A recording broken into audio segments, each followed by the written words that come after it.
Hello, everybody, and welcome to another fantastic, at least I hope so, rendition of At Nerdvana Live, coming to you literally live right now from Between Two Worlds. That's right, we are between two worlds. We're in the liminal space, the podcast booth, between Nerdvana Coffee and Spirits and Nerdvana Coffee and Games, rather, and Nerdvana Food and Spirits. So we are in between a coffee shop and a restaurant, and it smells fantastic, and it's driving me wild.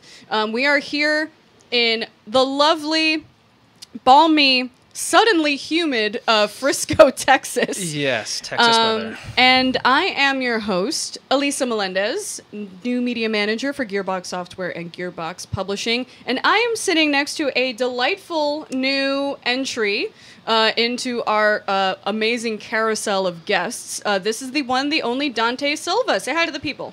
Hello, the people. I am Dante Silva, the one, the only. And what is it that you say you do here, What Dante? I say I do here is everything of importance. What I actually do here is a few things of great importance. You're a man of many hats. Yes, I am a man of many hats. One of the most important and enjoyable of them is the master of lore and regulator of hyphens, ellipsis, style, typography, grammar, spelling, that kind of thing. Anytime there's like a difference between a actual ellipsis character and a Chicago-style spaced 3-period ellipsis, I'm the guy who reports it. Wow. Okay, so we are going to get into the most controversial topic that I think might be pertinent to a man of your world. Chocolate chip versus oatmeal raisin. I've covered this extensively, I understand. Yes. What are you team chocolate chip or are you team oatmeal raisin? Oh, God. I feel like oatmeal raisin can hardly be called a team, and it's more of a cult. Chocolate chip is really the only way to go. I agree. As would any reasonable red-blooded human being. Unfortunately, there are alien crab people in our midst who prefer oatmeal raisin. But the real controversy is, and I know that there is a certain someone, there are probably a lot of people that are going to instantly cringe and get their hackles up as soon as they hear this question, but... And I don't know this, right? So that you're going to see my reaction live on air right now. How do you feel about the Oxford comma? The Oxford comma is the greatest thing to happen to grammar since the invention of the period. Where's it? Wait, hold on. Hold. That is correct. There's no reason to not use the Oxford comma. It offers great pacing and style and clarity. It's just good. It's just good grammar. It's good country, home-style grammar, farm to table. Farm to table. It is artisanal. Artisanal. It's artisanal grammar. Now, if you want to debate the veracity of the Oxford comma, if you want to weigh in on chocolate chip versus oatmeal raisin or anything else that you want to talk to us about, feel free to call that number that is there on the screen, or you can join our Discord. The linky-loo is down below, where we are both Vanna Whiting and showing that off. It is there. So feel free to contact us. Wanted to give a little bit of time for the callers to stream in. We already have a couple in line already, so I'm super stoked about that. But I wanted to sort of, throw another thing in the air for you and for other folks to talk about in terms of the most recent gaming news. Because this is At Nerdvana Live, and I'm correct in assuming that we're both just a bunch of nerds. I am quite nerdy, it is true. I play Dungeons and Dragons. There is a session that I am going to immediately after this show, and there was a session I played just yesterday, and another session on Thursday. So I play pretty regularly. I play video games. I watch nerdy movies. What class do you typically gravitate towards in D&D? I'm almost ashamed to say rogue. Why am I not surprised? It's just the fighting thing isn't for me unless I can leverage an unfair advantage. That is quite roguish. Yes. That is quite rogue-like. Hey, that's just bringing it back to game. Good with words. Thank you. You should be a worder. I totally should. That's literally what it says on your business card, right? Dante D. Silva, worder. Well, my Slack ID says Lexicon American. Wow. That is multi-layered. Yes. And fantastic. Thank you. That's so good. That's very, very good. That's extremely good. In terms of, other nerdy stuff that happened this week, I wasn't sure if you were around for this, but there is a... Nintendo came out with a new sort of peripheral, a new manner of gaming called the Labo. Nintendo Labo. I was around for this. I had not fled the earthly realm. I was within the Twitter sphere as it was abuzz with activity and discussion. Nintendo Labo. Cardboard, right? Yes, cardboard. Innovations from the most unlikely of places. Cardboard. So the idea is that you can use your Switch and Joy-Con in a manner of combinations. There are different sort of sheets of cardboard with different arrangements, and you can sort of build these things. Then when you insert your Switch and Joy-Con, you can do things like build a robot or build a piano. And the piano technology, of course, as a musician, is the thing that I got super stoked about for some reason. That's the thing that got me the most. As a gamer, I was most fascinated with the fishing rod. Because fishing in games is a vital component for fun, and I'm really excited to be able to build my own fishing rod, customize it how I see fit. I can't wait for the next Zelda installment to feature Labo compatibility. Wow, that's fantastic. I don't know. It's odd. But then again, I wouldn't expect anything less from Nintendo. Right. It is definitely from leftmost field, of the fields possible. I'm going to, unmoor myself from more conservative diction. I'm extraordinarily for this idea. I think it is brilliant. I think it is genius. I think it's incisive. It's sharp. It's clever. Words. It's scary in a number of ways. And most importantly, it's fun. And I feel like in this gaming climate, many developers and even to an extent gamers have forgotten what fun is and what it can be. Yeah. I love the idea of the simplicity of just throwing some cardboard on some electronics. And, it's like Calvin and Hobbes? Yeah. The transmogrifier, the time Totally. machine, the duplicator, all just a cardboard box. Yep. So lets your imagination run wild, lets you participate and actually work with this arcane box you usually don't get to interact directly with. And, it's just a good way to, have fun with kids and, build stuff. And I don't know. I love it. I love it. Yeah, I definitely see the idea of, if I were a parent or even, I have a nephew who's 8 now. I love the idea of, being able to build these things with them and seeing them go and sort of, get their minds kind of thinking. Yeah. And in a if different they way. break cardboard, what's the problem? It's cardboard. It's cardboard. They can spill drinks on it. They can get crayons or whatever kids are using these days, QR codes or what have you, and slap those on there and customize how they see fit. Yeah, and that's the other cool thing. One, it's recyclable, and two, you can sort of customize it and decorate it, and that's its own fun activity in and of itself. So I'm actually super excited for it. I did see someone mention on Twitter, and I think this would be brilliant. Whoever ends up doing this, any if Amazon or insert pizza company here makes it so that their boxes are good. somehow Labo compatible. That is fresh. That would be super dope. See, now what I'm thinking, I'm also excited for is the world, because once they start making games with the intent of integrating with cardboard and these devices, cardboard modding opens up a whole new realm of possibilities for our good friend Lewis. He always that's works right. with his alternate controllers. He'll be able to do a whole wealth of activities. Yeah. So we have an awesome guy that works with us. His name is Lewis, and of course his the name of his channel completely escapes me. Twerkin' Yoshi, I believe it is. That is the best thing I've ever heard. And his sort of claim to fame is completing games and playing games using alternate control methods. Yes. So, for instance, beating games using bananas hooked up to wires, or a boxing glove, or bongos. A number of... He actually, speaking of, has used a fishing reel before. Bass Pro Fishing like simulator thing. Wow. See, that's fantastic. We should get him on the show so he can talk about that a little bit. But that would be fantastic. But yeah, but even, folks that are kind of in that realm of tinkering, possibilities are endless. Yeah. It's almost like there's a laboratory, a lab-o, if you will.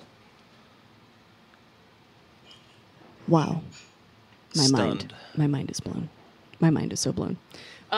Cool. So all of these topics and more you can totally chat with us about. Once again, the number is down below. Feel free to join our Discord so that you can chat with us now and even continue the conversation after the show. If you are currently in the Discord, as I pretend that I can see you, feel free to join the Want to Talk to Us join channel, and our screener Joe will scoop you up into his loving arms, figure out what it is that you want to talk about so that then we can talk to you. What do you think? Are you ready for a caller? No, but we'll just have to roll with it. Whoever is, it's one of those great mysteries. Who's ready for a caller? I mean, I'm not, but we might as well do it. So we have a couple of callers in on our phone lines. I'm super, super stoked about that. We're going to go ahead and start taking a caller.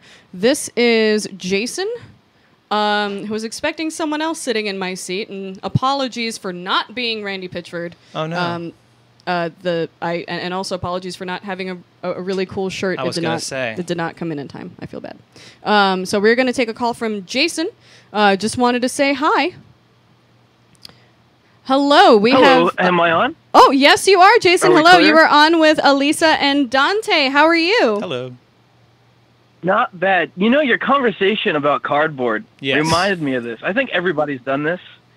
When you're a kid and you got nothing to do, I think everybody does this. They try making up their own board game with a pair of dice stolen from Monopoly or Parcheesi. Yeah, you know what I mean? Absolutely. Although I will say, when I was a kid, when we didn't have much, we didn't even have cardboard at times, my father would literally toss my brother and I a shovel, and we would go dig out in the backyard to have fun. But seriously? Yes. But making board games, yes. Yeah, making board games. Actually, that would be kind of cool if there was something, because I'm sure what the Labo's coming out with isn't going to be the only thing that comes out with. Like, if there's a way that you can, sort of, make your own kind of hybrid board game, Switch game thing, I think that would actually be a really cool idea, Jason. Well done. Well, I just, when I was a kid, we actually made a board game, and we made it, we laminated and everything. Ooh. Nice. You fancy. And it's, what we called it was actually based on Duke Nukem, a little cringily enough. And it was called Duke Nukem Piso Mojado, and it was about Duke Nukem and blackface shooting up Mr. Jigaboo's chicken hut.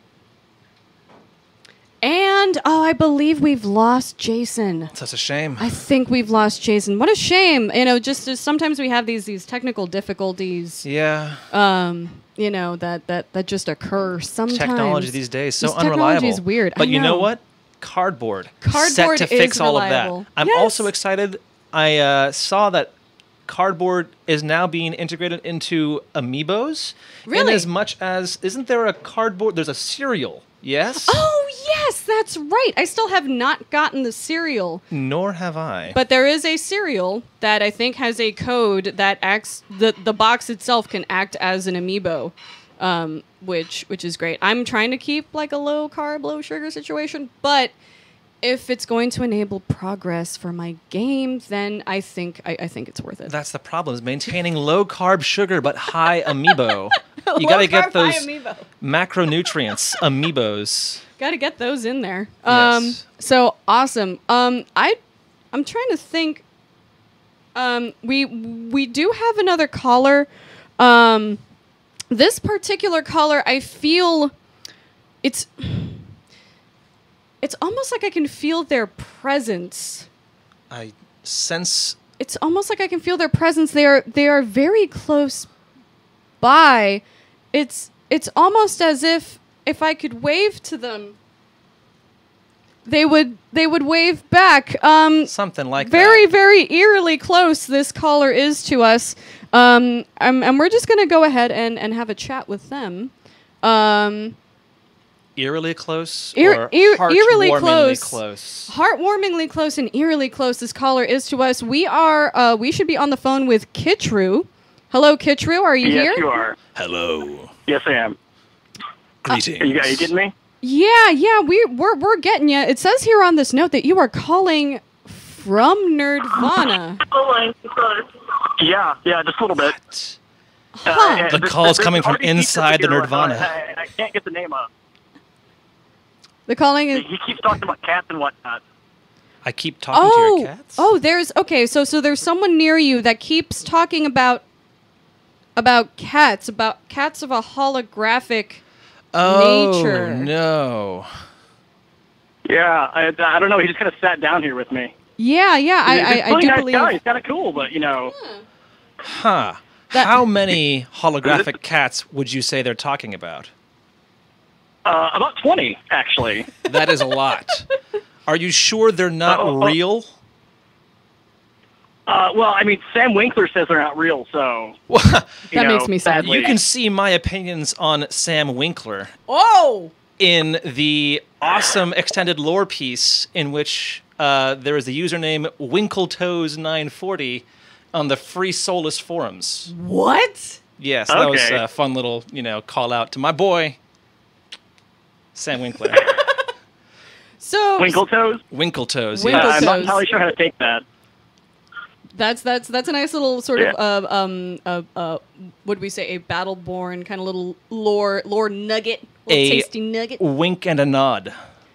I'm leaving. So an Easter egg? Yes.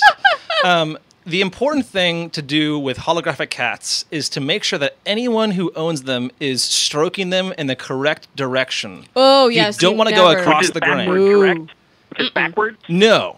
That is wrong. That is very wrong. Anyone who does that is a madman. And so you're saying Cleese is a madman then? Cleese is the kind of guy who would prefer oatmeal raisin cookies. I said it. I'm sorry. Wow. Had to be said. I think this may go down in history as like the shadiest episode of At Nerdvana Live. I've got strong opinions, and I'm not afraid to voice my mind. So, Kitru, you are literally here. You got to make it for it somehow. Oh, I'm sorry. What was that? I think I heard some fire coming through here. You got no hair left. You cut it all off. Wow. It was holding me back. I needed to be able to expand my mind, my consciousness. I now astral project freely through the realm of lore. So for those new to the show, Dante... I think that you saw my hair last time, and you just, couldn't compete with my long, luxurious locks. Wow. So to be brief, for those new to the show, because this is not a visual medium, for those of you that are listening to us after the fact in podcast form, it should be known that Dante D. Silva once, and no longer, once had a glorious, would you call it a mohawk? Oh, no, I think that he's actually speaking before that. The mohawk was also a recent development. Before that, I had a mane that extended to the small of my back. Wow! Yes. Which you then turned into a mohawk, which I appreciated personally. But now you are relatively close shaven all over. Listen, my coiffure is a lone wolf, can't be tied down to any one style. I got to make sure I give my due diligence and give my propers to every style so everyone can appreciate. Mohawk was for you. Oh. The mane was for Kitru. Ah. Some people, they want to see the scalp action. Okay. And I got the sweet battle scar that I got to show off. I don't know if you can see it. It's on. I don't know. It's on Oh, yeah. Okay. Yeah. Yeah, there it is. Not a visual medium. But yes. Okay. So Kitru, we have a preference as to how we prefer the one, the only Dante's hair. Wait, say again? You have a preference for Dante's hair. Well, I'm just saying that, when I saw him first, he had, the long, shaggy hair and everything, and he's completely different the second time I saw him. It was shaggy. Well, I will say... Seasons change. Yes. There's a song in there somewhere. Seasons change, people change, feelings change. Yes. Yeah. Well, it was just a big surprise to me. So, though I do also laugh at when you first saw me, you didn't believe I was Kitru. Yeah, well, I like to keep you guessing as much as you keep me guessing, We'll surprise one another. Yeah. So, would you know the actual question I had for you, though? Yes. Is there anything else while we have you, while you have us captive? Is there anything that you wanted to know from either me or Dante? I wanted to continue an email exchange that Dante and I had in a public forum about the proper spelling of the word Harrisburg. Perfect. I came prepared for this. Wow. Okay. So could you preface this, Dante, for the folks that might not be familiar? Certainly. There are a number of variant spellings in the title Battleborn of an in-lore creature called a Harrisburg, which is kind of a parallel to a rabbit. A wombat rabbit. Yes. Well, I don't know about wombat rabbit, but certainly rabbit's in there. It's a rabbit-like. That's how Varnell described it. Yes, Varnell describes things in a number of ways, bless his heart. Damn, shade, though. No, I love Varnell. Varnell is, one of the best people I know. But as for the spelling of Harrisburg, there's sometimes they use, 2 R's. Sometimes it's 1 R. There's a whole bunch of things. If you want to know the correct way to spell Harrisburg, you can see Beatrix's lore, in which she describes the proper Latinate binomial, Harrisburg, the common Harrisburg. And again, in some of the Dark Space lore, I believe the word Harrisburg is used. But I have consistently maintained Harrisburg, Harrisburg. Okay. If we had prepared this ahead of time, I would have had Evan actually type it and just display it on the screen. But yeah. I think it was clear enough. Well, so the genesis of this was me bringing it up to him, and Dante didn't realize at the time. Ambra spells it Haresburra. Well, Ambra's from a different time. She speaks, a kind of archaic spelling here. That was the explanation I gave you. Because it turned into, but so I could have. And then the weird one is Whiskey Foxtrot says it Haresburra. Okay, so Whiskey Foxtrot's version is kind of like, how there's different distinctions between fruits and vegetables in culinary contexts as well as actual horticultural. Harrisburg in cooking is spelled differently. Okay, really? So, and then that brings the question of, is Harrisburg yogurt flavored as a Harrisburg, a yogurt from a Harrisburg, or, what? That is a great question, and I appreciate you asking, but some questions were just not meant to be trod by man. You don't want to know the answer. It's just ultimate lore mic drop. I'm sorry, what was the last one? What about my RDC troopers? What about RDC troopers? The one right in front of me. About, if they're meant to be trod by them. No, not them either. They're a precious resource that need to be maintained. That's so sad. It's okay. For those, once again, in podcast land, there is literally someone in full head-to-toe Oscar Mike cosplay just chilling behind us in the coffee shop, and they are fantastic. It's an incentive for you to catch the stream when it's live and or in VOD, especially because at some point I may or may not ask this Oscar Mike to perform a brief tea ceremony in the middle of the coffee shop to see if the camera captures it. Which ceremony is Whiskey Foxtrot. Oscar Mike has learned the tea ceremony. I'm fairly certain. Yeah, he can absorb. I think Oscar Mike would probably be more willing to do the guitar solo. Oh yeah, that'll work. Guitar. That'll work. Yeah. The amp damage. Would you like Oscar Mike to do an air guitar? I would love. I would love Oscar that Mike to happen. To do that. I would love that to happen. In the meantime, Kitru, is there anything else that you wanted to chat about? Oh, there is always more for me to talk about, especially with the lore person there. Oh boy. Oh my. I know this is one. This is one that I've talked to Dante about that I never actually got. I have a feeling what's coming up, and are you okay? I've got a prepared response here. Okay. Ready when you are. So the question is specifically referring to the naming of the astrological bodies in the Akavan system, specifically as it refers to Akavan and Aplia. Yes. Because in the context of the game, Akavan is used simultaneously to refer to the planet as well as the as a star, and Aplia refers to both a moon orbiting the planet Akavan as well as a a planet orbiting the star Alcabat. Yo, I this know, is deep. Yeah, I know which way the wind is blowing here. And let me go ahead and cut this short because I know where this question goes. And I'll give you an incisive, quick, decisive answer. And this is this isn't represented anywhere in the game, but there's actually a point at which the timelines diverged in Battleborn where there is a moon and there's a planet.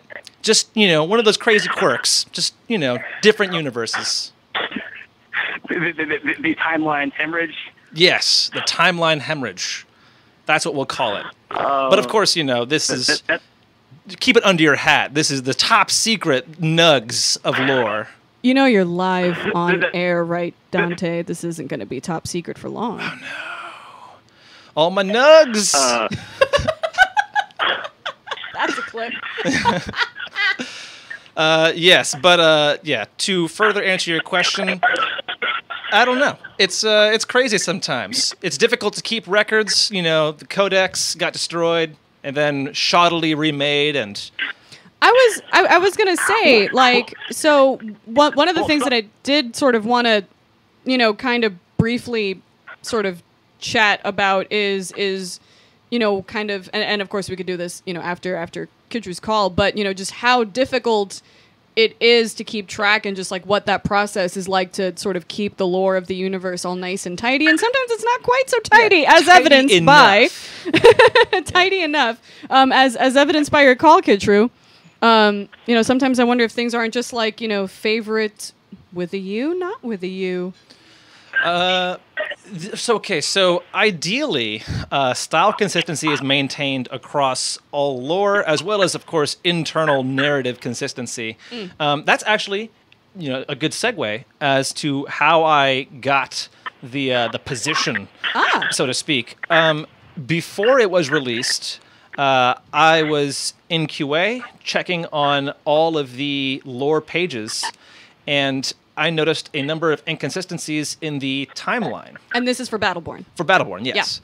Yeah. And so I went through every single one of the lore pages. I found these inconsistencies, a few misspellings, some grammatical errors, some typographical errors. Wow. And started compiling them all into just one big master list of issues with each and every single character.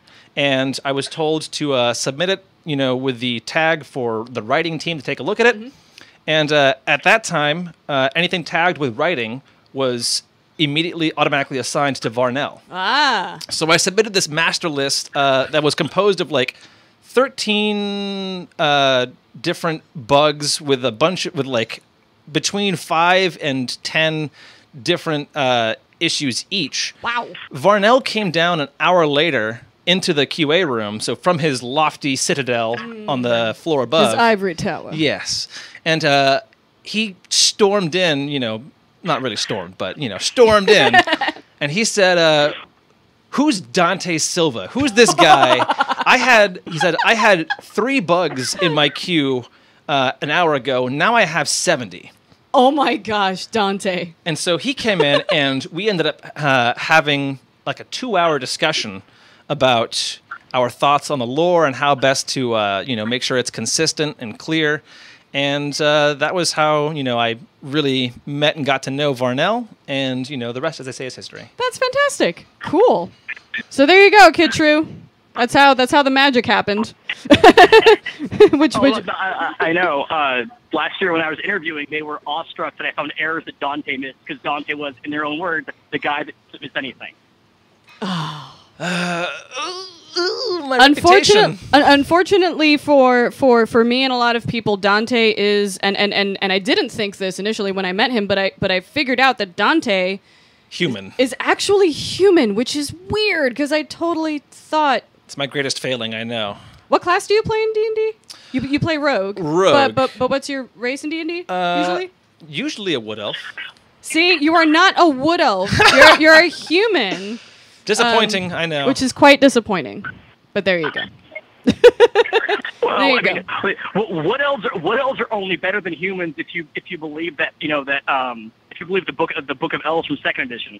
Oh my goodness. This is why the show is called At Nerdvana Live, folks. So here's what we're going to do. Kitru, thank you so much for calling in.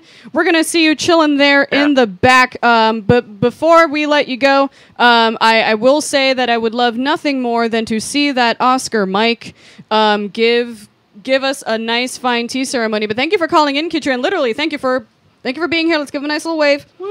Thank you so much, Kitru, and I'm sure at some point we are going to see that Oscar might give us a loving guitar solo there in the back, which will be a treat for those folks that are more of the visual learner variety. So thank you so much, Kitru, for calling in, and for literally hanging out with us in person downstairs. So that was super fun. Yes, I always love a good deep dive. Deep dive. Into the lore. Deep dive.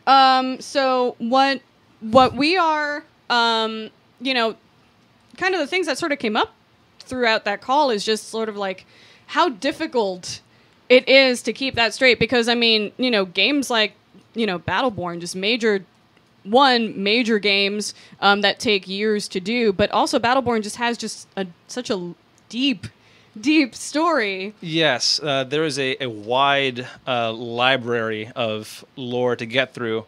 As for how to maintain it, lots and lots of sticky notes. An Excel document that was basically the timeline that was constantly being updated. A comprehensive glossary of terms and, kind of showing each character's relationships with one another. Just whole lot of ancillary documents to try and keep everything fresh. And that's really one of the most important things, is you have to be like a living library. It's a use it or lose it kind of thing. Because once you are reading this stuff and pouring through it day in, day out, hours and hours and hours at a time, it kind of, becomes second nature. And those things that, would be, deep dives become just kind of background information that you can automatically pick up. Hey, that's not consistent, or hey, that's not fitting in the timeline. Yeah. So there's sort of a lot of kind of like mental muscle memory exactly involved. Cool. How did, you are a wordsmith, as is going to be quite apparent for folks that are both watching and listening. How were you always interested in sort of this kind of writing, narrative, wordsmithery? So, okay.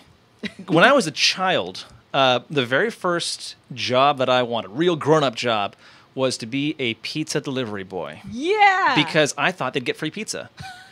I learned that wasn't the case, and then I was, hypothetically future jobless for a long time, until I learned about the job concept artist, and I thought, this is a person who gets paid to just draw cool things for video games. There's people that get paid to make video games. That's amazing. And it turns out I'm not good at art. So then I got into writing, and I loved it. I love writing. I love the idea of inhabiting this world that you can create, the generative act of, creative creation, I guess. I don't know. That's the least. That's the least creative creation. That's the least creative way to say it. But the idea that you can make something real, just as easily as putting pen to paper, and then you can inhabit that space, and you can maintain it, and you can curate it, and you can grow it, is incredible to me. And the detail-oriented aspect of that, my focus is actually outside of work is poetry. So in poetry, every single space, every line, every comma, every indentation, capitalization, the cadence and meter, and all of that stuff has to be managed extraordinarily precisely. And so I'm very detail oriented when it comes to writing, and that is what kind of lent itself to my carving out this space. Nice. Now, to potentially put you on the spot. Go for it. Is there a place where people can see your poetry? So there was for a time, but I have since removed it because it turns out that hosting it in that way precludes me from publishing it externally. So I am currently working on a collection that I'll be shipping around. Oh, that's fantastic. Yeah. Definitely let us know when that happens. Yes, just occurs to me.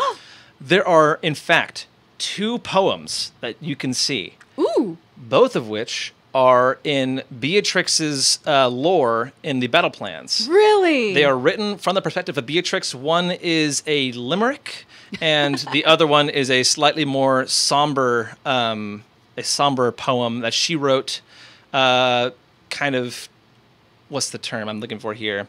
Bemoaning the fact that she's just been made immortal against her will. Wow. And you wrote those poems? Yes, I wrote both of those from the perspective of Beatrix, who was considering briefly changing focus from science to fine arts. Don't we all at one point? Yes. Don't we all at one point? So here's kind of an interesting, and of course I don't want you to pick, like choose between your babies or anything. But is there any particular part of the Battleborn lore or anything that you might have constructed that you are maybe the most proud of? The most proud of? Probably, well, either Beatrix, because I got to write pretty much all of her lore pages. Oh, cool. So I loved doing that. I love the professor, who's a kind of decorporated Harrisburgh brain that's integrated into her weapon. So Harrisburgh, which we now know Yes. the proper spelling of. Thank you. So she had like a pet rabbit that they were going to experiment on, and ultimately decided to make it their office mascot. And these Harrisburghs have an average longevity of like 2 weeks or something like that.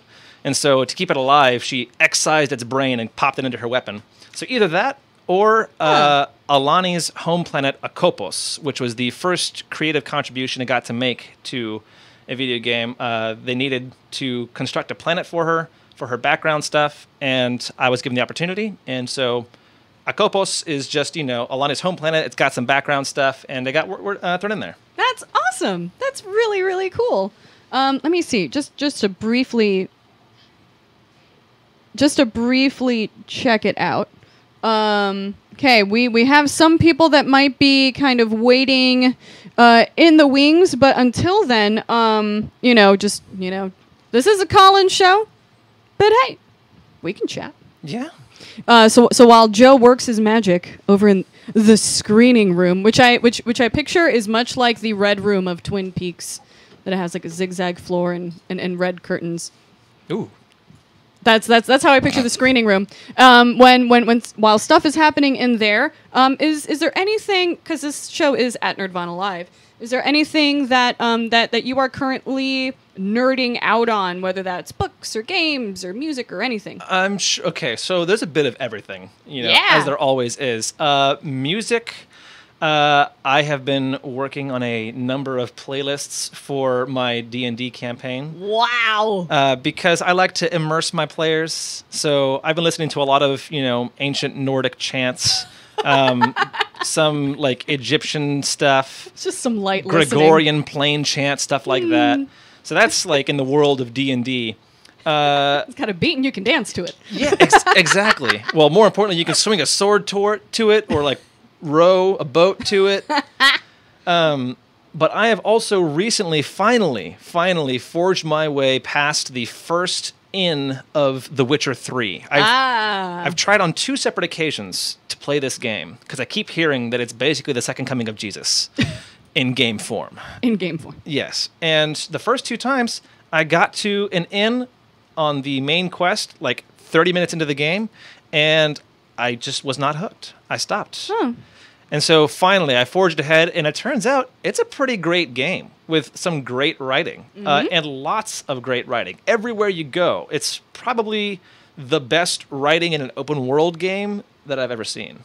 Now, let me ask you this. Now that you have been so sort of deep into writing, and you've had the experience of having things that you've written end up in games, and then also the experience as a QA person of like finding sort of mistakes and inconsistencies, has that changed the way that you play games? Has it like maybe ruined games for Certainly you, not. or? I've always been kind of, with a very, very close lens, someone who examines these media, much like Kitru.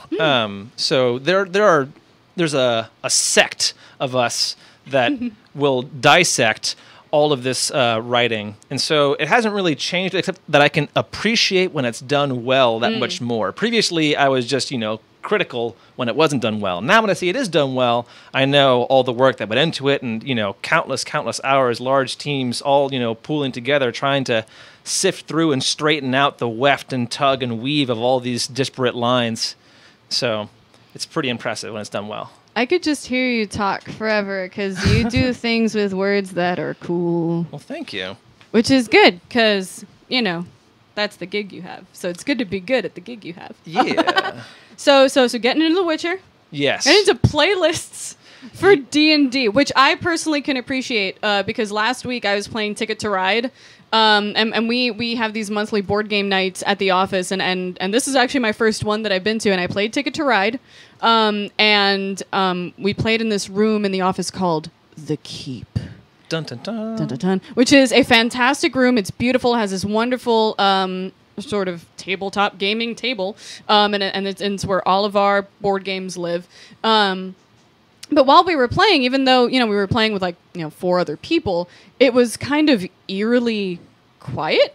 The doors are really heavy, so you don't really, we had somebody playing a game outside, and we didn't even hear them. So it was just eerily quiet in there. And I was like, okay, you know what? Screw this. So on YouTube, I just pulled up 10 hours of train station noise. Yes. And then I that's just great. put that in the background of our Ticket to Ride game. I love it. And I was like, this is way better. Oftentimes, I'll pull up Fireplace for Your Home. And when my players are in a tavern, I like to have that and some light conversation going in the background so that they really feel like they're there. But speaking of eerie, I imagine Ticket to Ride under the watchful gaze of that Ghostbusters portrait. Yeah. Is pretty creepy. We do have a probably screen accurate sized painting of Vigo the Carpathian watching over us as we play. That is a Ghostbusters 2 reference. Watching over us, and it is quite creepy, and quite inspirational. It's like you don't want to lose under his watchful eye. Let me flip the script here. Let me go a little off here. Uh-oh. What about you? Same question. What are you nerding out about? What am I nerding out about? Oh my gosh. Okay. So, what is interesting is that I am in a relationship in which I share a lot of the same interests with my partner. And one of those interests has become Stardew Valley. Oh no. On the Switch, which, by the way, if people have been sort of sleeping on the Switch or kind of waiting on things, I think it's one of the most sort of perfect kind of console things ever, especially with all of these games that have been out on previous consoles or on PC making their way to Switch. It's so nice to have that portability on you. The idea that you could play it on a big screen, or, hey, you know what, I'm going to bed, but I still want to get another rounds in. You could just pop your Joy-Con in, take it out of the dock, and just take it to bed with you. And Stardew Valley is one of those games that's just kind of perfect for that. So I've been playing Stardew Valley since I got it for my birthday a few weeks ago. I feel like Stardew Valley in portable form is dangerous. It really is. So I've been sucking in so much time into Stardew Valley. But then my partner has been sucking a lot of time into Stardew Valley, and he's an engineer, in a sort of, sound reinforcement sense, but he's definitely an engineer in every sort of mental sense of the word. So I sort of log in, I sort of walk into the room and I look at the screen and I see this elaborate farm structure. He has solved Stardew Valley. Basically. So he's created this elaborate farm system with all of these amazing sprinklers. And then I'm here, with a flimsy watering can in my game. And I'm going, how? And he has hundreds of thousands of dollars. And I have a couple hundo. And I'm just like, how? How did you do this? And then, of course, now I'm inspired to restart my game so that I can do things right, because apparently I was doing it wrong. So it's almost like a vicious cycle. See, the thing is, don't you think that something is lost amidst all that mechanization? You loved every single one of those plants and every single one of those couple hundo dollars. They were hard-fought hundos. Right? They were hard-fought hundos. But still, at the same time, I would like to kind of advance and get a bigger backpack a lot earlier in the process. Much than like apparently life. much like life. So it sort of becomes this thing where like we kind of feed on each other. We're like, I'll see he's playing a game a certain way, which will inspire me to restart it again. Stardew Valley is kind of that kind of jam, that kind of vibe. I'm also kind of not an unconventional nerd, but like another thing that I tend to nerd out on is like things like makeup and Okay. you know, So what's going hair on in the makeup products. world? Is there a Nintendo Labo equivalent? Has someone decided to make makeup out of like ash paste, bringing back charcoal? Well, I mean, actually, charcoal is making a huge comeback in terms of facial Nailed masks. It's really good for the pores. Okay. It's really good for I the was going to pores. say, your pores look great. Thank you. I'm a guy that pays attention to pores, and yours are a treat. Daw. That would be great. Thank you. Do you use charcoal? Is that your secret? Or are you Maybe. just that good without charcoal? Well, I don't know. Tech person, you tell me. No, I'm kidding. I'm not going to put that man on the spot right now. But yeah, I don't know. Things like, I've gotten into sheet masks now, and it's silly and ridiculous, but I have this management system. Nordic chance. Nordic chance and sheet Silly and masks. ridiculous is not on the table here. Okay, cool. Gotten into sheet masks. All right. It's like a thing now. No doubt. I've embraced the idea that I cannot have too many kinds of nude or red lipstick. Yeah. Who can, right? Who can? I'm actually wearing a few layers right now. It looks smashing. Yes, I'm going for the natural look. It looks absolutely smashing. So. Ooh, okay. Good to know.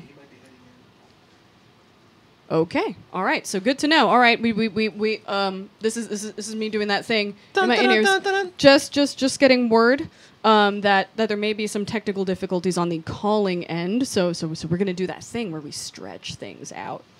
We're gonna pad. I'm also gonna take an opportunity to look backwards and check on our friends downstairs.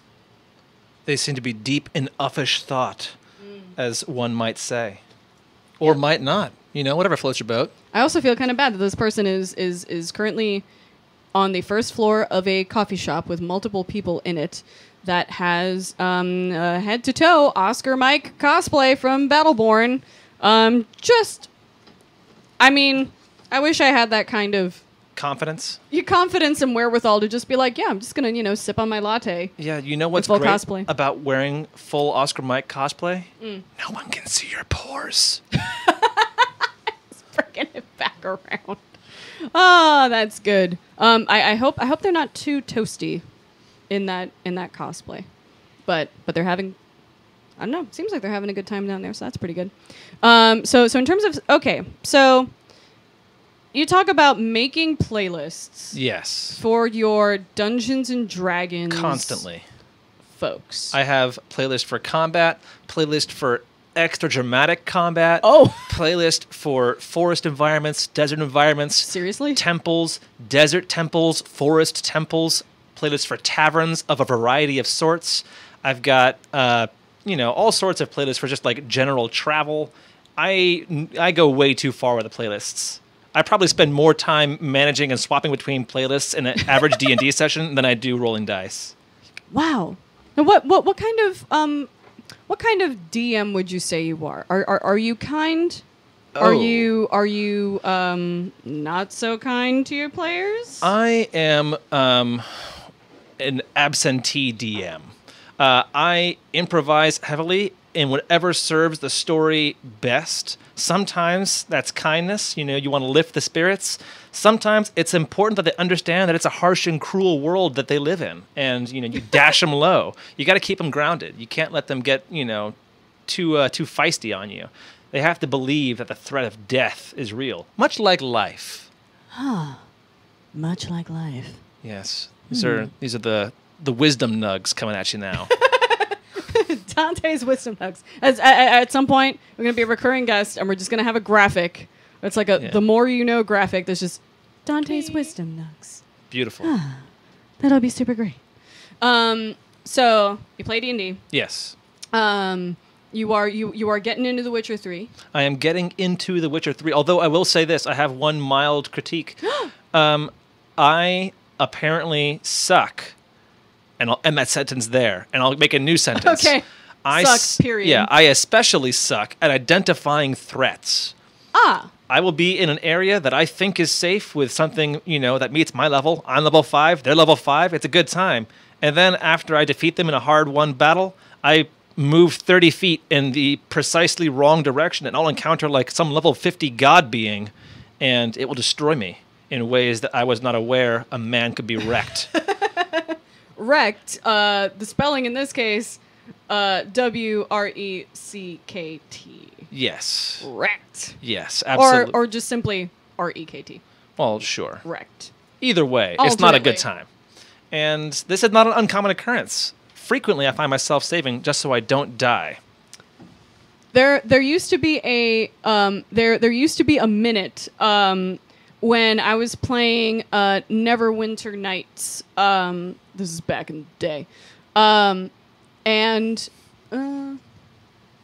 there's a moment when I was playing Neverwinter Nights where, and this is I think probably one of like, my first sort of like proper kind of PC RPG games. This was like the precursor to the like, hey, if you like this, you should check out this little thing called World of Warcraft. Missed. So this is the sort of precursor to my like super capital G gamerhood. So I'm playing Neverwinter Nights, and I totally remember there being periods of time when I would enter a dungeon, and then I would save like maybe every 3 to 5 steps. Yes. Like, walk a little bit, save. Walk a little bit, save. So I'm ashamed to admit it, but I never owned a Game Boy Advance. Neither did I. I'm further ashamed to admit that what I did own was a Game Boy Advance emulator. Things happen, and people make choices. But without it, I might never have survived any of the games that I played. I pressed Shift F1 to file save so many times, state save, because I was terrified of taking any misstep. One misstep, and there's no recovery for me. I'm not a guy who handles failure well, let me tell you. And I fail early and often. That's fine, because here's also... I'm going to go ahead and be completely transparent here, because I know that there are some folks that are potentially like waiting to be screened and waiting to call in. We see you. I acknowledge you. I love you, and I appreciate you, and I respect you. But our screener, Joe, is running into some technical issues, so he may be a little delayed in getting to you while he finds a nice, stable source of connection. But in the meantime, what I think I'll do, actually...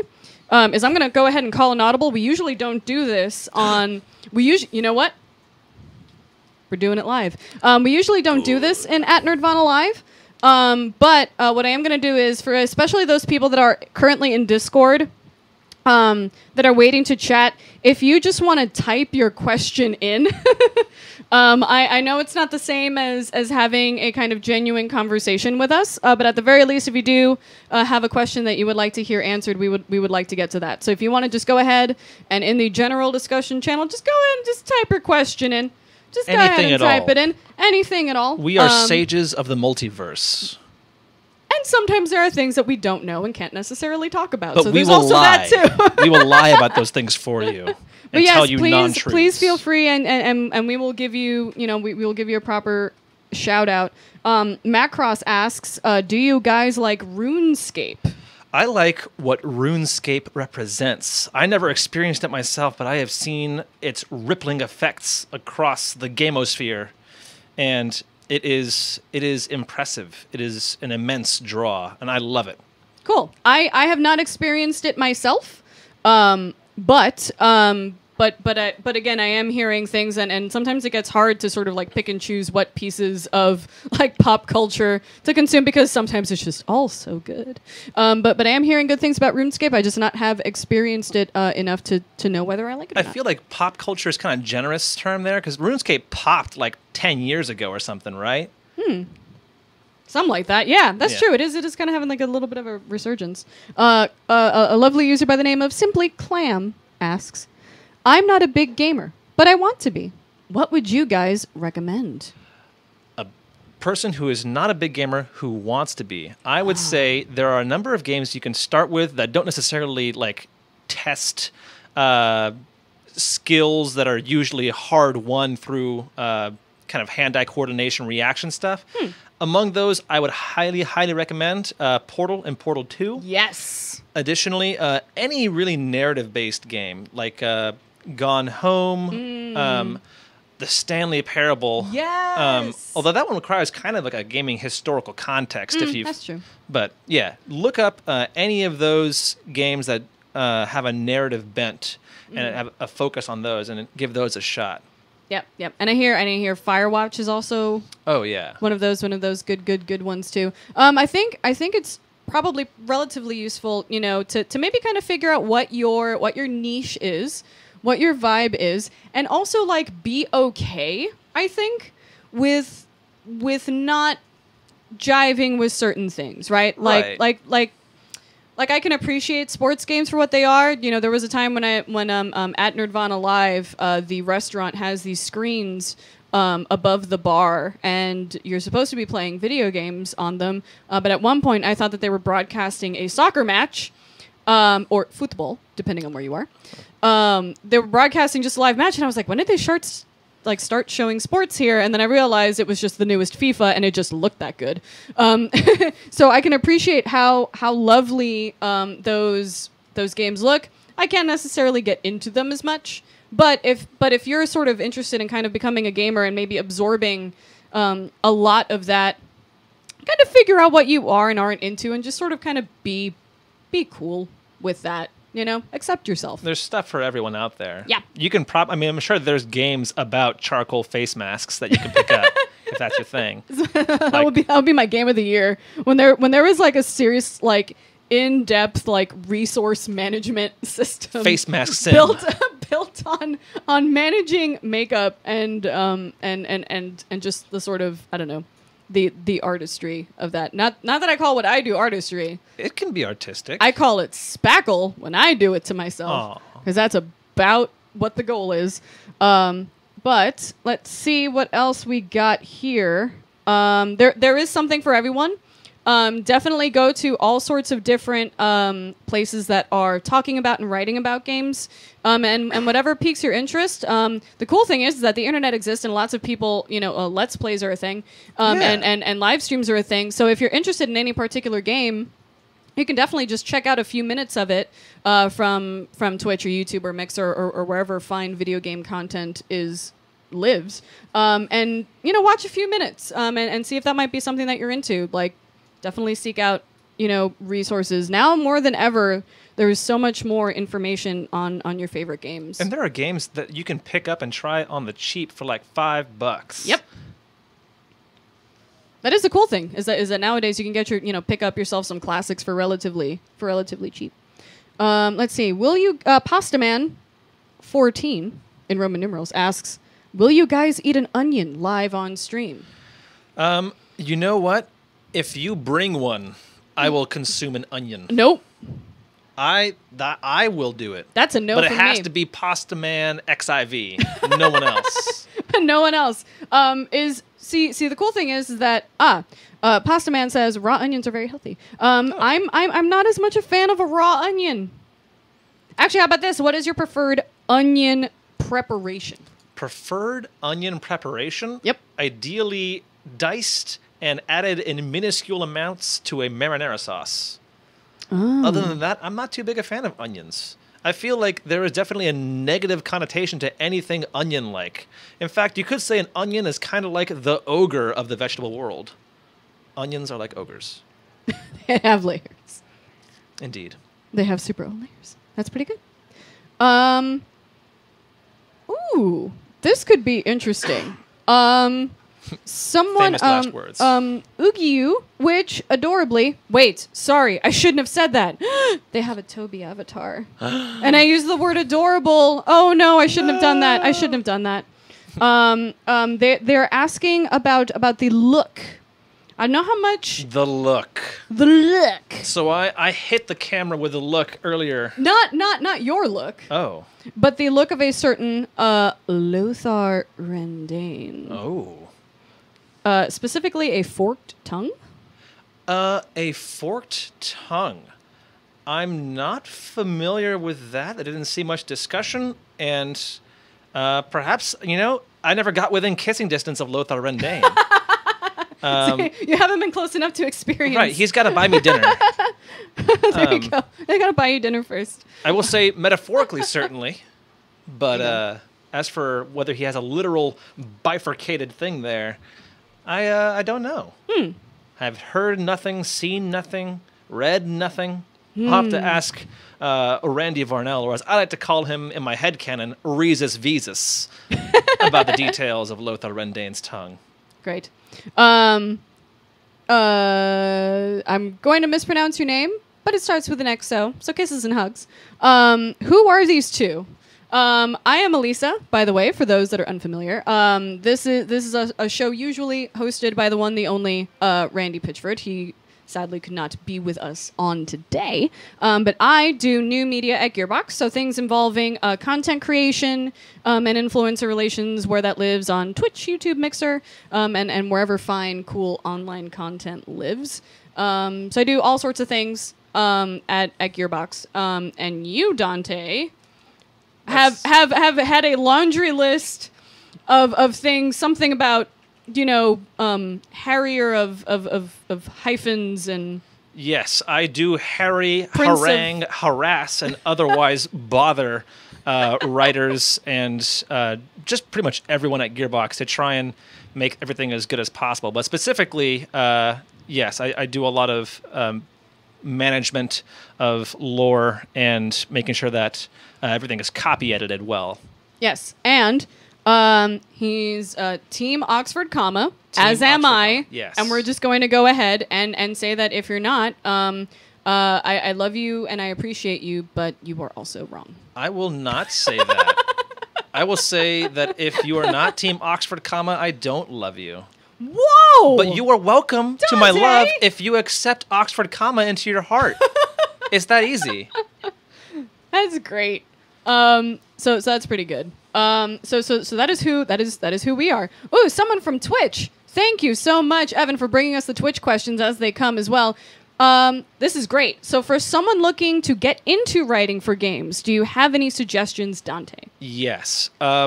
First and foremost, create. Have stuff out there that you can show. When someone asks, what is it you do, or what have you done, what's your style, you want to have something presentable.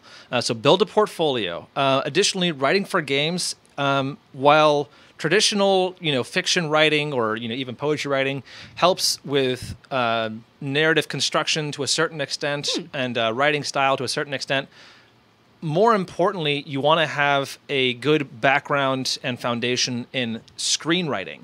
The style of writing for games is very screenwriting heavy. It paces much the same way as movies and shows do. It explicates information, reveals it to the audience in much the same way. And so you want to be able to showcase that you are familiar with that methodology. Cool. Yeah.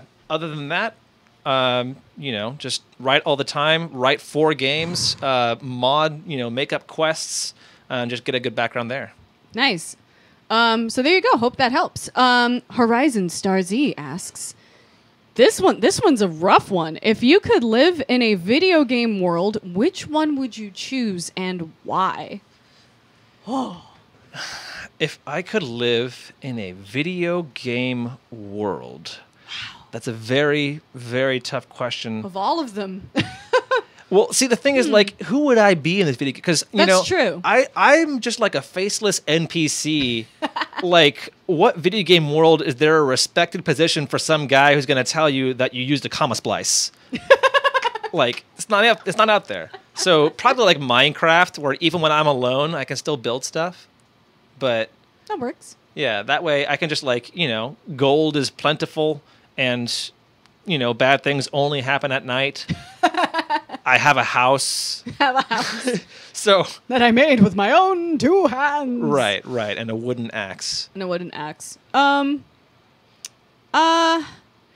it's kind of funny that this question got asked actually because I was sort of thinking it's like, do I want to live in the Minecraft world? Is this not Stardew Valley off the bat? No, not necessarily, because I've also been playing Super Mario Odyssey. Oh. And so now I'm kind of trying to pick. It's like, do I want to live in the world with like talking forks? Do I want to live in the world? I mean, do I want to live just basically like have like a little condo in New Donk City? But like, you're not Mario, and he's got Cappy. If you're That's not true. Mario in a world where there's a plumber who can possess people at will, that's a constant risk. Like is a when he rolls up, on your scene and he throws a hat at you, what are you gonna do? I guess go on an adventure very briefly. Yeah. As he controls you. Just very briefly. Yeah, and then you'll just be very confused. So I don't know. I mean, I feel like I don't know. I think I would like to settle in New Donk City. It's a fun-loving world where there are people that are business-like. They are sharply dressed, but they also know how to have a little fun. I mean, we have that here too. That's true. You don't have to go to New Donk City for that. That's true. I can dress sharp and have a little fun if you want. Like, Which you are, by the way. We did get some compliments in the Discord chat for your particular ensemble.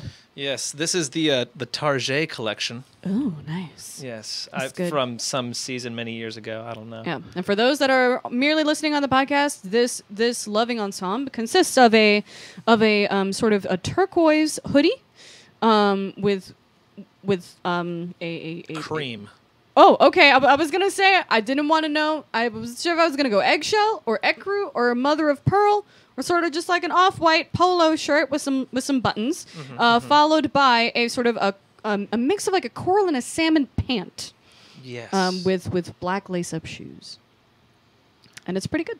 But yeah, so New Donk City, I don't know. It's not that great. It sounds like Frisco light to me. Oh my gosh! We know how to cut loose. Frisco is the place to be. It's pretty good. Yep. See now, of course, we have a nice little Oxford comma debate. What? In the Discord chat, which is good because what we want is to spur war with Oxford commas. Yeah, Yes. yeah, is to just get more people recruited to the right side. Do we have anything else cool from Twitch? Nope. I am getting a nope from Evan. If you are interested in actually talking to us on the phone, by the way, it looks like we are mere minutes away from having a screener available to us so that you can chat with them and hopefully get into a nice little dialogue with us. But in the meantime, if you're watching us on Twitch or YouTube and you have any questions for us, please put them in the chat. If you dare. Oh, okay. Put them in the chat. Same goes for you folks that are hanging out in the Discord chat. We do apologize, but these things happen because wires sometimes get crossed. Yeah. We have a question from Glenn D. What game do you personally think got the best storyline and audio-visual picture coupled together? So wow. This one's actually a no-brainer for me. Oh. The Last of Us. Cool.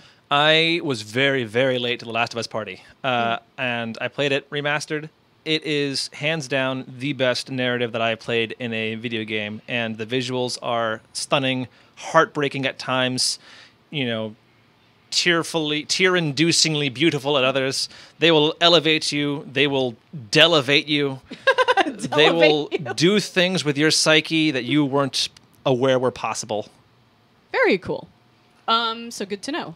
It's hard to think, because there's so many. For me, it's a lot of kind of small moments. So it's the kind of kind of environmental audio storytelling that happens like in something like Gone Home with WarioWare. Yes, clearly WarioWare. Very small moments. Very small moments. Or even, sometimes for me, especially as a musician, sometimes I have a tendency to sort of like decouple those things. So sometimes I can think of moments where like the music hit me particularly hard, but it isn't necessarily... what's weird? It's not a game. The thing that I feel that has gotten me, sort of affected me the most so far in the last few years, that mixes narrative from a sort of word perspective and an audio perspective, not even visual, is the real play podcast, the actual play podcast, The Adventure Zone. Ooh. By the McElroy brothers. And there are certain moments where that podcast, a story is being told, and then just the music that accompanies it, like alone with the words, I would be moved. But when it is matched with certain musical cues, it is just waterworks. So you're saying that if I'm studying to be an aspiring DM DJ, hey! These are the guys to check out. Defo. And that's something that kind of didn't really happen too much until, the Adventure Zone goes through different arcs, and it's sort of like almost like a little earlier than halfway through where it kind of really hits its stride in terms of the pairing of music with the pictures that he paints with the words. Oh. But definitely, if you sort of want to fast forward to like a kind of moment, it would be in the Pedals to the Metal arc of the Adventure Zone. It is a D&D podcast that I highly recommend. So there you go. Awesome. Very cool. Let's see here. What's up, Lowlines? How you doing? Hey, it's this guy. Oh my gosh. This I'm not entirely sure on if I'm familiar with Dark Space Operations. Oh, okay. Yes, the Dark Space Operations were extended canon that I wrote for Battleborn. Okay, great. So the question from Lowlines is, if you could make one of the new characters featured in Dark Space Operations into their own kind of fully fleshed out creation in the Battleverse, which one would that be? Okay, well... Of course, making absolutely no promises. Legal disclaimer. Right, of course. There you go. This is a very obvious one who's like, the most dramatic and powerful of the characters in Dark Space. Bea knows well who I speak of. And that would be Captain Dredge, Terror of the Ring, the Saint of Black, the Blue Baron. Whoa. Wait, Saint of Black and the Blue Baron? Yes. The black being, outer space universe stuff. Oh, okay. Okay, so that makes sense. But yes, Terror of the Ring, Dredge. He's the one who's already kind of like in that narrative most fleshed out as possibly, a Battleborn-esque character. But from the main cast, from Shane's crew, I would probably say Gustav. Excellent name. Yes, he's a navigator, and he's got a bit of like cybernetic augmentation that allows him to be really good at math, which helps him with calculating hyperlight travel. Nice.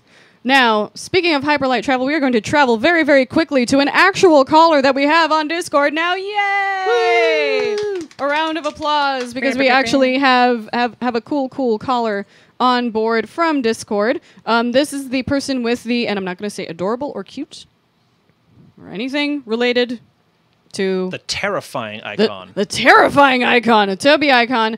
We are going to drag them in and see if this works. This is Yu-Gi-Oh! And I'm 100% sure that I'm not pronouncing that right. Are you with us? I am with you. Hey. Hello, you are with us. Hello. So it says here, Jeffrey, we could just call you Jeffrey. You are calling us from the Netherlands. Oh. Yes, indeed. Do you prefer Jeff or Arachnus? Arachnus. Spider King. All right. Nice. What's up, Jeff? What's up, Jeff? What do you want to talk to us about? What you got? I will ask a simple question first before I get into the real thing. Ooh. Okay. We got a lob here. All right. Who is actually the smartest, Phoebe or Beatrix? Whoa. Oh. A simple question, he says. There is no simple answer, but I'll say Beatrix right now, hands down. Whoa. But why, though? Indeed. Phoebe has done well for herself with all the benefits of a LLC education and, the many, many resources at her disposal through her family. Beatrix has excelled in every arena, both within the Silent Sisters when she was applying, but, failing because she's misbehaved, as well as the Generate Arch Science Academy. She's the youngest ever to graduate from ArchCAD, if you might recall. So Beatrix, definitely. Wow. Okay, so that was easy. All right. So that was apparently the simple question. Now. Yeah, I thought so. I know. What do you think? That was amazing. I kind of guessed, but I didn't know Beatrix was that smart. Oh yeah, Wow. she's a wunderkind of the highest caliber. There you go. Now you said you had a more complex question. What you got, Jeffrey? Yeah. How did you come up, or your team, with the different factions of Battleborn? Ooh, that is a question for Reezus Vezus, Randy Varnell. Reezus Vezus. I'm calling him that forever. The from Mix now on. Master. I came onto the project after all of that was established. Ah. And so my role was started after, as I said, I corrected a bunch of Varnell's Reezus Vezus' stuff. Wow. Which, he appreciated. Is he going to be really, really cold to you on Monday? Here's the thing. Once he hears this from you. A lot of people don't know this about Varnell. And people, of course, by its very nature, they wouldn't. Varnell isn't just a great writer / creative director / gamer and battle dad. He is also, as it turns out, an accomplished ninja. He has this habit of sneaking into a room as quiet as a mouse and just hovering behind you at your desk for minutes at a time, and he will I don't know. I don't have the reputational capital to expend on such hijinks. But Varnell does what he wants, and if what he wants to do is sneak up on you like a ninja, and in my case, decapitate me for correcting him, he'd have done it already. So that's true. I assume that the fact that I'm still employed and not dead, points that we have a good relationship. There you go. While we have you, Jeffrey, sorry we couldn't answer that sort of origin story question, but I do think that at some point we will hopefully have Reezus Vezus, yes, as he's now officially known, back onto the show to maybe get some of that more OG origin story Battleborn stuff. But while we got anything else for us from all the way in the Netherlands? Well, not really a question. Just finish it off. Love the game Battleborn. Only got 100 hours into it so far. I only got to play it until a few months ago. It's sad that I missed so much stuff. This game is really a masterpiece. I do have to say that. Well, thank you so much. Thank you so much, Jeffrey.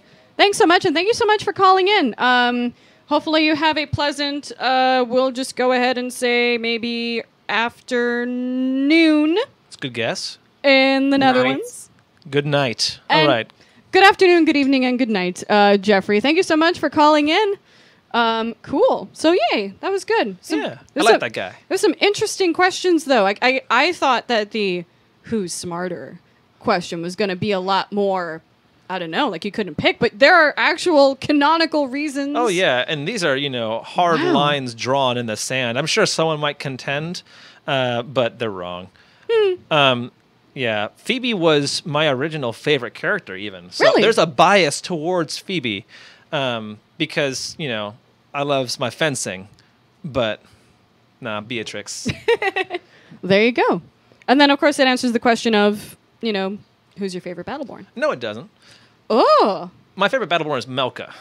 Dunzo. My one and only. There you go. But Beatrix is definitely the smartest and the one that I had the most fun working on because I got to, get much more hands-on with her lore.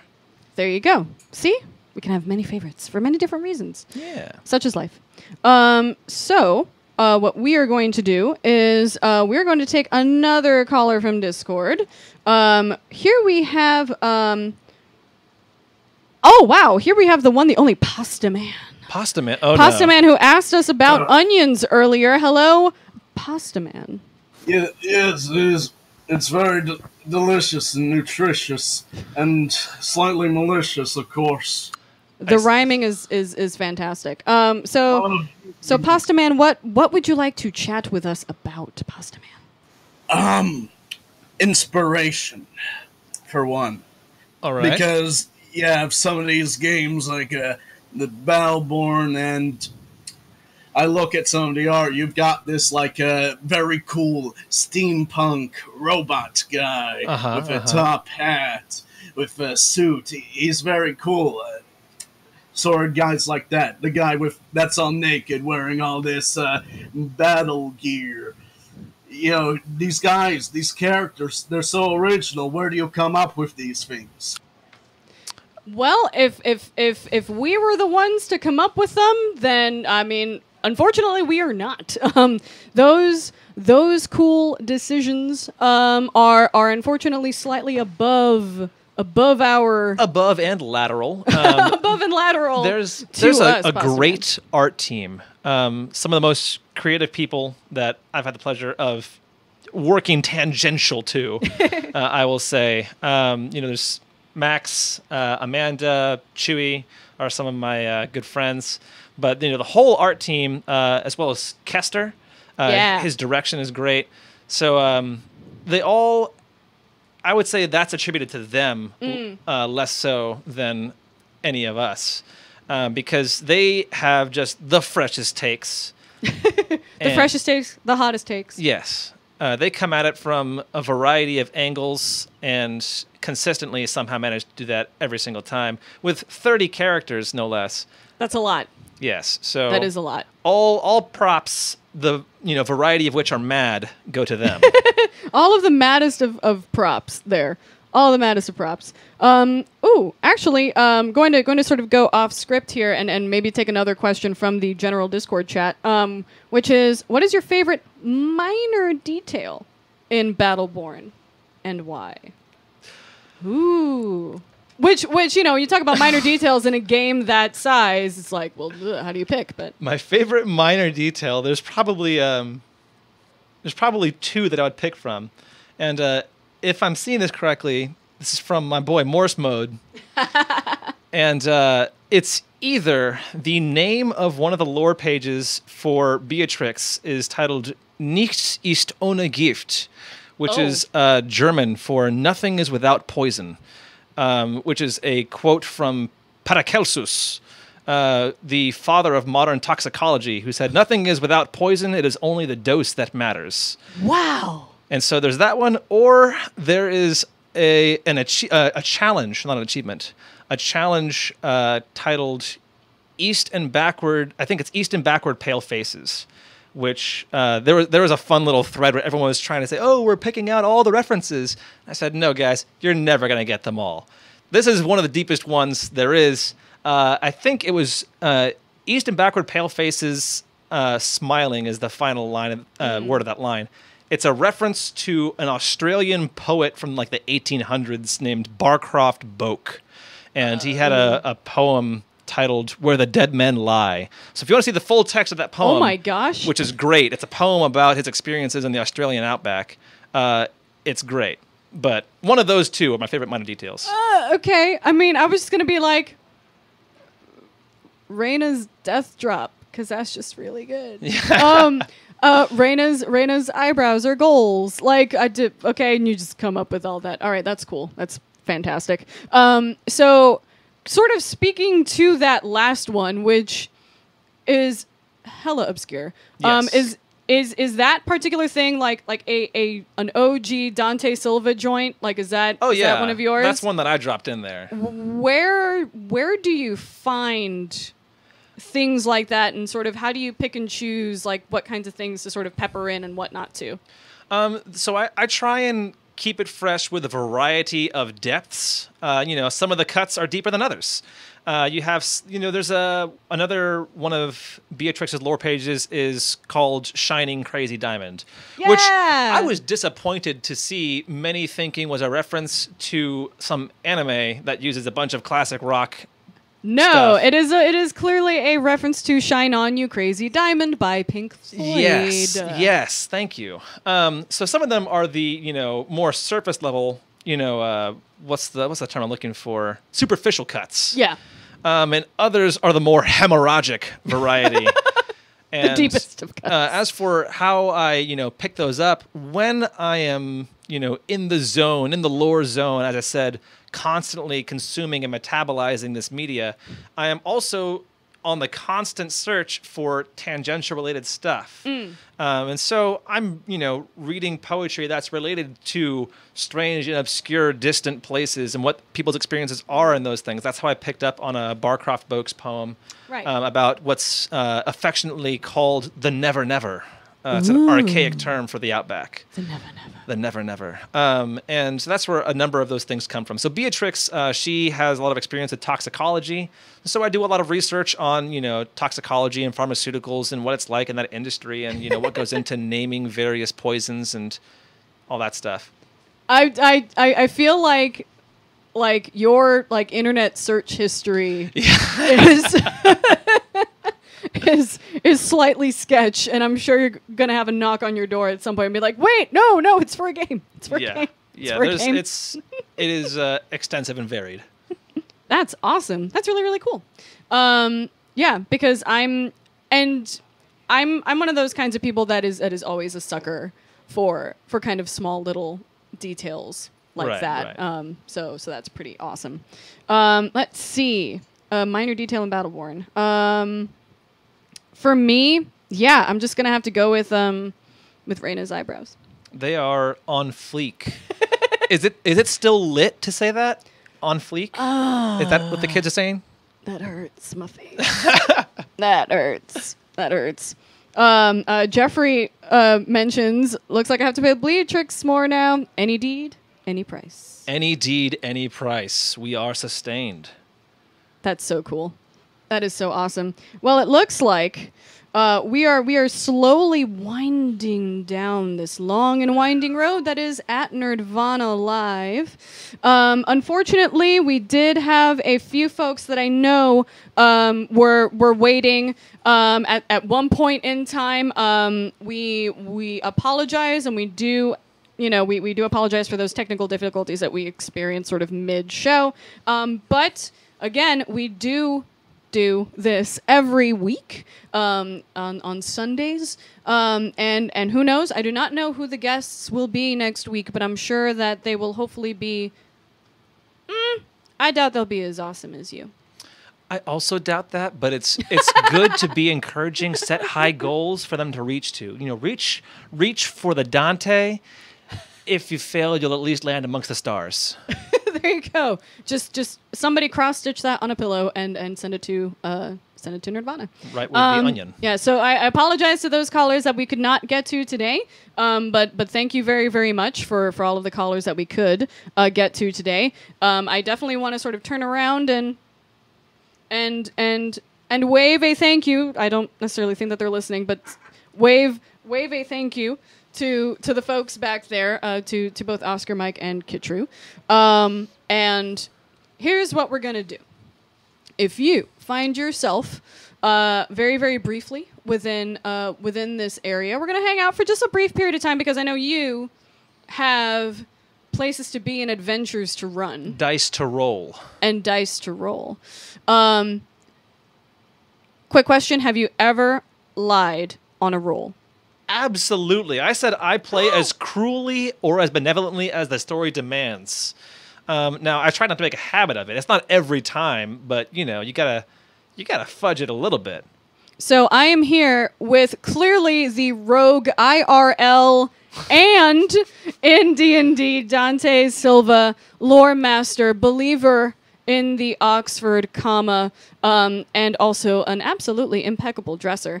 Thank you so much for coming in with us, Dante. Do you have any other sort of words of wisdom and light to spread, since you are a man of words?